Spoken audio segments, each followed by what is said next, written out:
અમરતભાઈ નગર શેઠ નો એકનો એક છોકરો હતો ને ઘરે હાથ મેળે હતા, ખાધે પીધે ખૂબ સુખી હતો અને બાપ હાજર નતો રાજુ.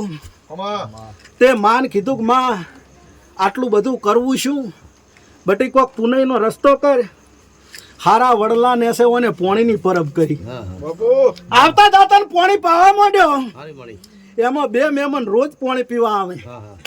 એક દાડો ઓને ટાઈમ લઈને કીધું તમે શોકુણ ચો જોશો ને ચો આવો છો, કે નહીં કેવું લે રહેવા દે, કે ના કહો તો કે કાલ કે છે. કાલે રહી જા. બીજા દાડે આયા કે કોણ છો, કે તું બીઈ જઈશ, કે ન બીવું તાર, કે અમે ભગવાનના એમ છે, આ મોણહાના જીવ લેવા જ ને ઈ છે. તે અહીંથી નીકળે છે તારી ઠંડી પરબ ભાળીને પોણી પીને જશે.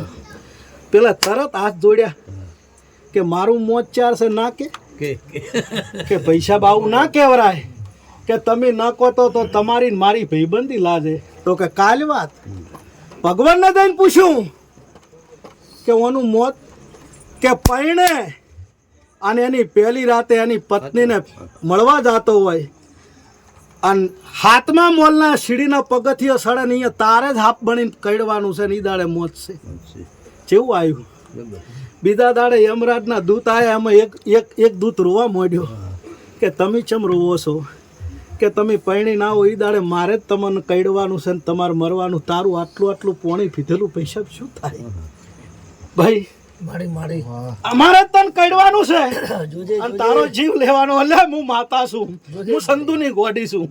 પછી ભાઈ ઓને નગર શેઠના છોકરે કીધું તાત્કાલિક વિવાહ કરો. વિવાહ કર્યા અન હાથમાં મોલે ઓભળજો, હું માતા ચો વર રાખું છું.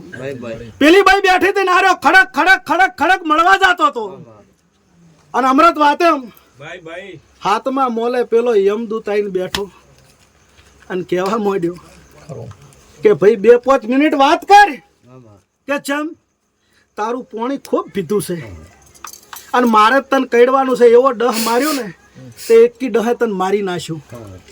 પણ વાતો કરી ઘડીક. આ તારું પૈણાની પહેલી રાતે મોત છે ને મારે કડવાનું છે, મને આજ રહેવરાતું નહીં. પેલો કે તમે તાર તમારું કોમ કરો.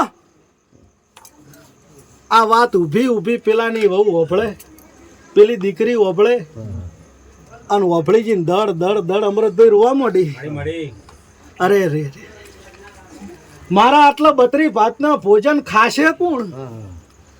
જઈને અંદર જઈને રોવા માંડી. ત્યાં બાજુમાં એક ગરીબ સાપરામ રહેતી બઈ, એના ઘેર ડિલિવરીનો પ્રસંગ થયો ને બાળકનો જન્મ થયો અને 3 મહિનાની ભૂસી બઈ અને પેલા એના આદમીને કહેવા માંડી ચોકથી મુવા ખાવાનું લાય ભાઈ, ખાવા લાય, મારા કાળજે રહેવાતું નહીં, ખાવા લાય. તે આર્યો ભાઈ શેરીએ પાયસન ભીખ માગવા માંડ્યો. કોઈ ખાવાનું આલો. આ બુન ઓભળીજી અને ટવકો પાડ્યો બારી અને કીધું એ ભાઈ ખોળો લોબો કર્યા 32 ભાતના ભોજન તું ખા, હવે મારે કોમનો નથી. પેલા ધ્યાન દઈને 32 ભાતના ભોજન રાજુ નાશે અને ભોજન નાસી અને પેલી બઈ જઈને હાલે ને પેલી બઈએ 2 કોળિયા કાઢા ને તરત બોલી કે મારું પેટ ઠાર્યું છે ને એનો સુલ્લો અમર રહેજો.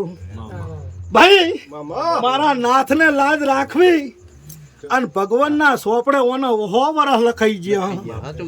પછી પેલો યમદૂત પૈસા પસા ઠંકો મારે તોય મરે નહીં, મરતો નહીં.